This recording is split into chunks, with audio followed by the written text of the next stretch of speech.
sila sa attorney. Tapos is attorney. That's Okay naman, yeah. short Okay naman. statement. Pero medyo nagkaroon ng detention kanina. Hindi naman, usual naman yan sa pre-trial, yung mga ganyang pagkatalo. So, and we were able to settle it naman. So, I think it was a good morning session. At least we found ways para ma-expedite yung proceedings. So, as you know, mabilis na, nasa marking na tayo ngayon. So, yung mga stipulations, etc.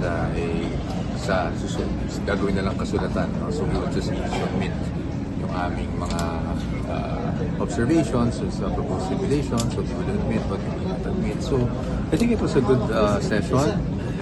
Hindi naman nagkainitan. Siyempre, normal naman yan sa trial. No? So, lalo na sa pre-trial, normal naman yan. May mga disagreements. But even then, I think it was good because we were both parties. No? We were able to settle differences. At para mapadali, yan naman ang gusto nating lahat. Sir, may we have the idea, Anong context? the reason bakit po kayo nagpunta doon sa room 21? Yun lang, just to discuss kung paano namin mas papapadali yung pre-trial para wala namang, kasi kung magko-comment about parties, tatagal lang, diba? So, we just really agreed that we found parang siguro a way, no? Para mapabilis yung magiging conduct ng pre-trial. At ngayon nga, nag-move na tayo sa proseso, no? Looking forward. So, we think we have an afternoon session for the market.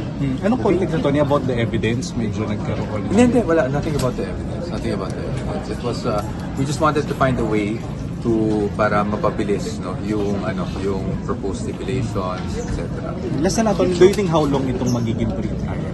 Hindi natin alam. It will depend kasi ngayon naman marking na tayo ng documents So it will just depend on the volume of documents pagdating sa marking.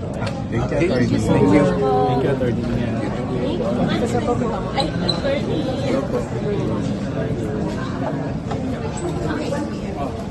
Sorry. Habol lang. Yung pre-trial brief, para lang kasi we're doing a story for today.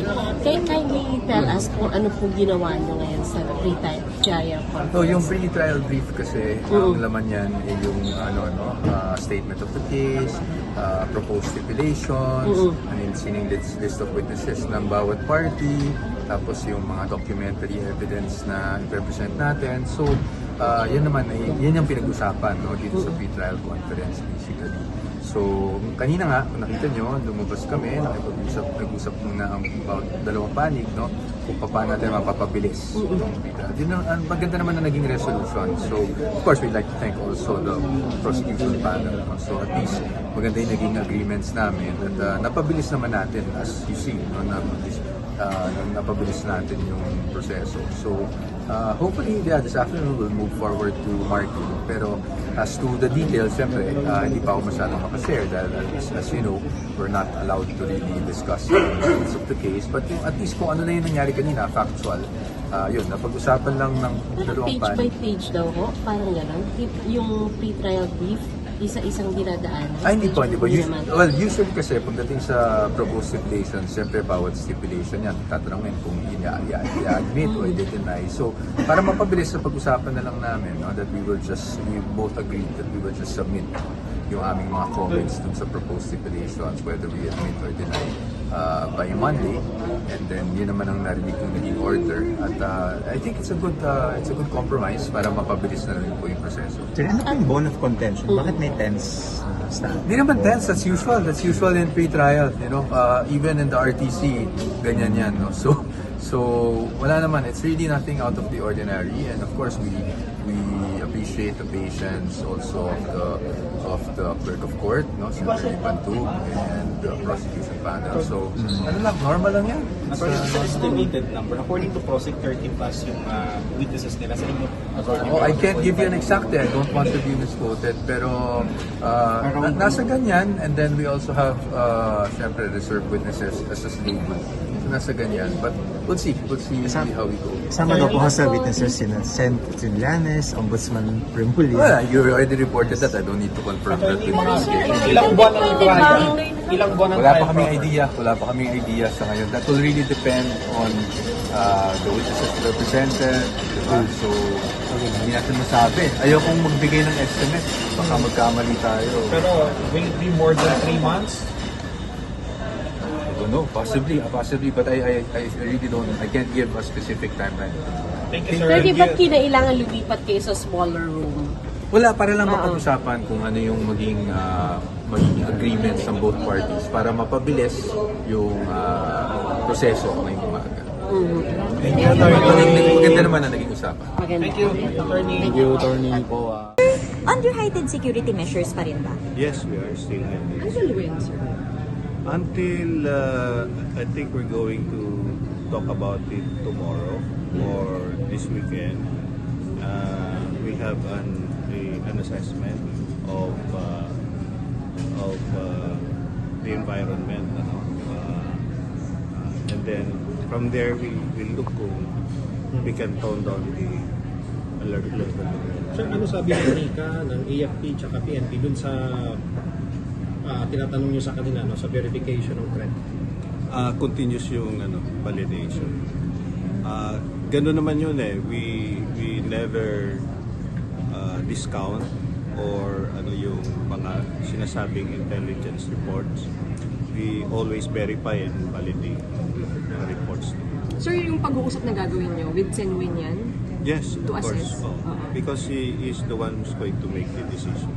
Pero sir, yung wala kayong na-request na augmentation from the PNP today? Today, no, it's their usual deployment. Sir, moving forward, sa pagdating ng impeachment proper, kailangan ba ng mas maraming contingent ng police dito? Ano pong nakikita niyo? Depende yun eh. Depende. That's why, recently we held a interagency security coordinating conference.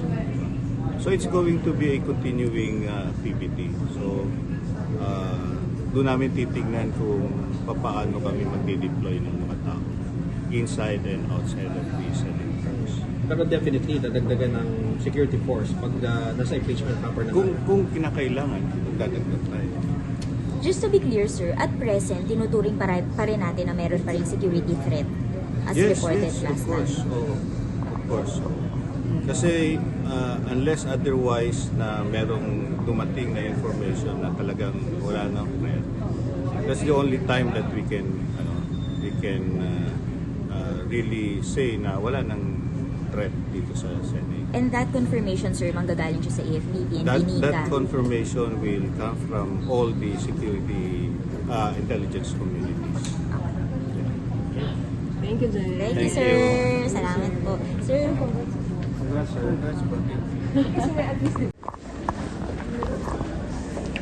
Ma'am, kamusta po ang nangyari sa loob? Pero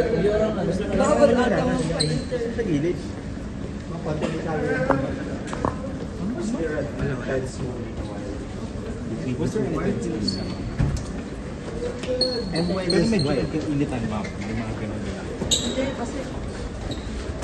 Period ko ngayon, may init ako. Pero